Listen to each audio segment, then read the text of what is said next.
What's going on, everybody? Eric Lindquist at Stochastic here on the Odd Chopper channel, coming to you with another edition of Lindy's Lee's Likes and Locks in the NBA streets. Hit that like button, subscribe button, notification bell. Goes a long way for me on this video, goes a long way for you. That way you become apprised whenever great content is going live here at our little neck of the YouTube woods. I'm catching in on some NBA. Just got done covering baseball for about the last 2 hours. So those were good times. And obviously Thursday was good times in the MLB streets and in the premium Discord. That makes my heart happy because MLB kind of been waiting in the waves, just meandering around, batting 500. And we don't like that. We want to be winning more like we did on Thursday, just smashing across the board. That is what we're looking for. But in the NBA streets, did not get the over there on Mr. Max Strus. That was pretty dead on arrival. Orlando played really, really well at home. Did watch the beginning of that game, first half of that.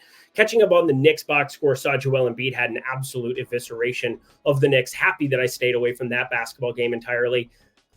31.5, 32.5. That's going to turn into like 34.5 time next time around here. Heard there was a dirty play on Mitchell Robinson too here. Producer Jacob informing me. So going to take a look at that a little bit later. But the thing that's about to tip off in 1 minute is this Denver and Los Angeles game. Hopefully Denver can keep this streak, 10 straight wins going up against the Lakers. Again, I don't look into stuff like that because come postseason time, you ramp up the minutes for a Murray. You're going to ramp up minutes for other guys. And obviously, one game to rule them all, one game to find them. The Lakers need that one, and yet still feel pretty good about having that Denver ticket there. So that's really it to start off here. I should probably just talk about the 3 games that we have before us. Early basketball, be on the lookout. It is an early lock time. If you're somebody who's at work and then you get to the bar or you're hanging out with your buddies and you're like, oh, now I'll take a look at the basketball set.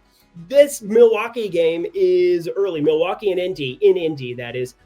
Early start time there, 5:30 p.m. Eastern time, 2:30 Pacific. So be on the lookout for that. Get your plays in early. Again, I do this the night before for a reason. We're trying to beat closing line value, trying to get you closing line value, that is. So we're trying to beat the numbers at close, try to get a little bit of value for you here because over any long sample size, that is going to bring you some money. I've talked way too much at the beginning here. Producer Jacob, he's like, oh, can you just get to it already? JJ McCarthy got picked by the Vikings. I'm in shambles. Anywho, producer Jacob, let's get to the picks. Milwaukee 6-point dogs with some Q tags and not even Giannis, who's doubtful in this one. It is Chris Middleton questionable. We have some actual injury news waiting in the wings, and it's big as this series is tied 1 apiece heading in to Indy. Indy got that series price ticket. Again, shout out the guy on X who had me fire that up. It was plus 195. I didn't get in there until plus 180, plus 185. I double dipped a little bit. And then it's crashed inside of Indy being favored because Giannis wasn't going to come back. It comes out after the fact. It was a genius play that I wish I had more on, but at the same time, I'm okay with it. And now, I'm not a coward. I'm not going to hedge out. There's no way. I'll maybe bet it live. We'll take a look. F it, we'll do it live. Anywho, we have a pretty interesting setup here in this one, friends, mainly because Tyrese Halliburton's been terrible this entire postseason. And throughout, well, I'll just put it this way. Tyrese Halliburton has not been the best player on this team by a country mile in the playoffs so far. No. That would be Pascal Siakam. They went out and got him for this time of season. And so far, so good if you're a Pacers fan. This guy has been on a scorched earth tour. 37 minutes, 37 points, 11 boards, 6 assists, 36, 13, and 2 in game 1. I mean, what are we even doing, Pascal? And it's been efficient, too. 15 for 25 from the field, 16 for 23 from the field. I don't think everything's right with Halliburton still. I think that's kind of been the consensus for just about everybody. But he's played 38 and 37 minutes, only attempted 17 total shots. I don't know what to make of that. Hopefully going back into Indy can be a little bit of a cure for him. Now, speaking of that, Tyrese Halliburton during the regular season, this would be a laughable type number to be getting, 16.5 points. Plus, you're getting the minutes ramped up here for Halliburton, where he's played 32.2 minutes per game with a 24% usage during the regular season. Now you set that baseline to 37, 38 minutes based on his first 2 games of this series.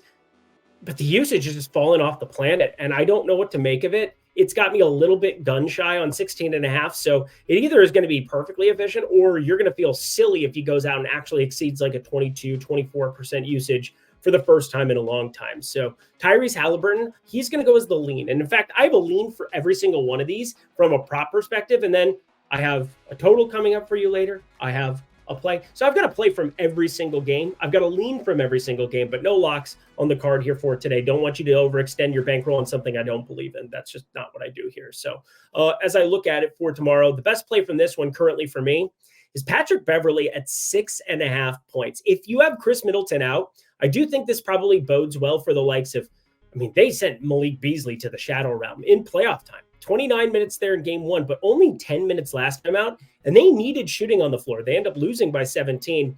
I do think Pat Connaughton, probably the guy who steps into a larger role with Middleton, 22 and 19. But that being said, Patrick Beverley is like locked into minutes already, 37, 34 the first two. And I think the usage would have to come up in the event that you didn't have Middleton out there. Again, Middleton been playing big minutes here. It's no longer the 28-minute cap, 30-minute cap we had during the regular season for him, or for a majority of the regular season, that is. But we're replacing a 24% usage rate and nearly a 30% usage rate without Giannis off the floor, and a 27% assist percentage. There's going to be opportunities to react to this news. I think this is the easiest one for me to just fire up now. Patrick Beverley over 6.5 points. Too many minutes to not eventually walk into 8 or more points very, very shortly. 7 or more points. Again, 7 points gets it done for you here. Unbelievable run out. I've got him closer to 11. That almost would be a lock, but here's the thing is there's some volatility that exists there. OS Premium Tools, Discord Insider Access, $14.95 weekly, friends. We are still rocking for the playoffs, that's for sure. Now, I've been covering a lot of MLB. I will still be firing up these videos the entire way. I will still be in the Premium Discord, and if you ask me an NBA question, I will give you an answer. I definitely will. But letting you know, I'm firing up all these bets myself. You can take it for gospel, or you can also just ask me anything you want in that Premium Discord. That is the beauty of Odd Shopper, friends. It's not just me. It's Ben Raza. It's Greg Ehrenberg. It's Isaiah Suarez. It's Eitan Shander. It's everybody you know and love here at Odd Shopper, with access to all of us in that Discord, along with the best tools in the game, the market-based approach, utilizing it no matter what books you have available to you, no matter what pickup sites you have available to you. I can help you out over there with those OS Premium tools, that's for sure. And hey, if you use promo code Lindy, Lindy, bang, Mike Breen, Expert Picks, Discord Premium Tools for 20% off. That's $12 for your first week. Check that out. Again, less than $2 a day to try us. Seems pretty good to me. Alrighty, y'all. Sign up for that down below. Back to the picks we go. Game number 2 on the evening. Working some box scores. Pretty fascinating run out from this game 2. Clippers, Dallas. We got Kawhi Leonard back. Now, he's listed as probable right now, right knee inflammation. I totally expect, there was no report of any kind of swelling or any issue there. I was on the lookout for that because, again, we're going to get some more props available to us here very, very shortly on the Clipper side of things. But confirmation of a Kawhi is something that really, really matters. He looked a little bit off, and can you blame him? He hadn't played in a month. It had been a hot second here for sure, and this Clippers team looked a little disjointed offensively, and we know that Dallas, leading into this season, last month and a half of the season, that is, they had the best defensive rating for a starting 5 in the NBA with that Derrick Jones Jr. lineup. Pretty good stuff from them in this spot. They get the low-scoring game that they were looking for, 96-93. They took game 2. But mainly looking at the Kawhi minutes, that was kind of the big thing, because I think it's going to force Maxi Kleber on the floor more. 28 minutes for him, plus 9 in his time there. And Daniel Gafford, only 9 minutes, got dinged up, came back in for a second. I think you're going to be very long for this one. You saw Derek Lively play 21 minutes and really do well on the offensive glass. 2 boards throw in there, 7 on the defensive glass, 9 total in that game. But yeah, with Kawhi Leonard out there, you need to go to more of those Maxi Kleber lineups. They got 35 minutes right from the get-go for Kawhi. He was a -8, which was actually the worst amongst the entire Clippers. But again, a 1-game sample size. Don't go nuts about anything there. I expect Kawhi to be just fine. But a little bit of a wide line from what I was expecting. I thought this would be closer to 3.5, and yet there's no value in betting 4.5 and taking the points here with the Clipper side of things. But I do think that there's value potentially on a game going towards the over here, where now you get Kawhi, those minutes are going to be there, and you work through the box score. Horrible shooting by the Clippers. 26.7% from 3, 36.8% from the field. I also think this is going to be one of those ticky-tack games where both teams get to the line a lot. You saw 27 free throw attempts for Dallas, 26 there from the Clipper side. I think we're going to see a lot of free throw shooting. We're going to see a lot of ticky-tack type stuff. Again, it's just simply me looking at the configuration of these two teams, getting chippy, playing some hard defense. Teams have been able to play defense. They're not blowing the whistle as much. We've seen unders really be the smash, but this opened at like 221.5 for game one. Now we're getting like an 11-point discount based on 2 games of sample size. No, friends. This is still a Dallas team that has played much further up in pace, sitting there at 8th over the course of the regular season, 100.4 possessions per 48 minutes there. And from an offensive rating, 7th in adjusted offensive rating. As for the Clippers, we've seen since the James Harden trade, they've gotten up the board. A 5th in adjusted offensive rating, 118.3 over at dunks and threes in that regard. I think it's pretty good, but I do think Daniel Gafford under 4.5 rebounds, something that is in play for me, and the over of 210.5. Those are the 2 directions that I'm kind of looking at. And again, the over I've bet, the Gafford rebounds I have not. I think you might need to do it before those starting lineups come out. Maybe there's a chance that they just go to Kleba or Lively here because of how Gafford had struggled, but also got dinged up. Probably keep rotations somewhat the same here. Anywho, something I'm contemplating. BetMGM, friends, they've been the sponsor of the program here for the last couple of months or so. We really appreciate them, but you'll appreciate this. You go to the video description box below, and if you haven't signed up for BetMGM yet, your first bet, if it doesn't win, whatever it is, whether it's a $50 bet, a $100 bet, up to a $1,500 bet, you will get back in bonus bets from them if it doesn't hit. Great opportunity to really get your money in good over at BetMGM, so check them out. Back to the picks we go. Oh, we're going to throw this in, of course. Only if you're 21 and over. If you have a gambling problem, please call 1-800-GAMBLER. Back to the picks we go. One more game. The game I'm obviously looking forward to the most, the Minnesota Timberwolves up 2-0 taking on the Phoenix Suns, a team that they were 0-3 against during the regular season. But friends, the regular season, that's one thing. It's now Jaden McDaniels' season, baby. Oh my goodness. I don't even know what to say. He can bring that kind of offensive firepower. He's already one of the best defenders in the entire National Basketball Association, bar none. His one-on-one defense in all of these spots has been incredible to watch. And Nickeil Alexander-Walker, 31 minutes for him off the bench yet again in game 2, plus 14. He was the main culprit of what everything was good there. Marcus Morris was a minus 14. Be on the lookout for those minutes to get potentially trimmed. But Naz Reid only 17 minutes. It's okay, Naz. You do what you do, baby. 6th man of the year, Naz Reid. Just going to eventually be a flamethrower, and we're going to have minutes available for him. Cat, only 24 minutes in that, partially due to foul trouble, partially due to the fact that still kind of working his way in, and Nickeil Alexander-Walker played so well on the defensive end.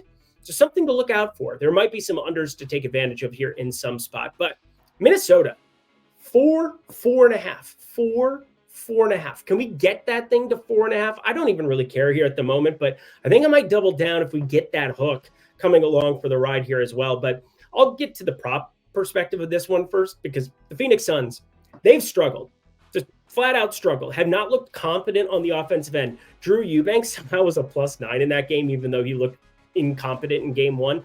Game 2 looked a little bit better, but no player on the Suns scoring 20+ points, or over 20 points, that is. Devin Booker had 20 on the number. He was also a -24 in that time. 41 minutes, that's definitely going to be the floor for these guys, barring foul trouble or injury in this spot. And yet, I think Kevin Durant under 26.5 points. We've just seen too many things happen. Too many possessions where Nah is switching. McDaniels is switching. Rudy Gobert at the rim. I love what we are doing defensively so much. And I mean, this shouldn't be all that surprising. Over the course of the regular season, number 1 in adjusted defensive rating, not by a little, by a lot. 108.9. Second, Boston, 111.2. Boston, huh? Not going to talk about them this weekend, that's for sure. Got interesting, I will say, but one game, don't overreact to one game, but 2 games that you have in the playoffs, Phoenix needs to run their offense more efficiently. Maybe that changes as they go back home, but really like my Timberwolves as well. So Kevin Durant under 26.5 points. It is Kevin Durant in the playoffs in a must-win type spot. You can't go down 0-3 here, and Kevin Durant probably, even though this projects out phenomenally well, probably not going to make my card, but this is there. Minnesota +4. Would love to get that half point, and I do think that there might be some Suns money coming in based on, they're 3-0 during the regular season against Minnesota, and, they couldn't have played any worse. Well, Defense travels too, friends. Feel good about my Minnesota Timberwolves at least covering the number. Should be a competitive game, like getting the points. And that does it for another edition of Lindy's Leans, Likes, and Locks in the NBA streets. Head down to that comment section below. Let me know your favorite plays that exist on the board here. Really looking at props. Going to really hammer props there. Like that over of 210.5 actually too. I think that number's overreacted, overcorrected a little bit.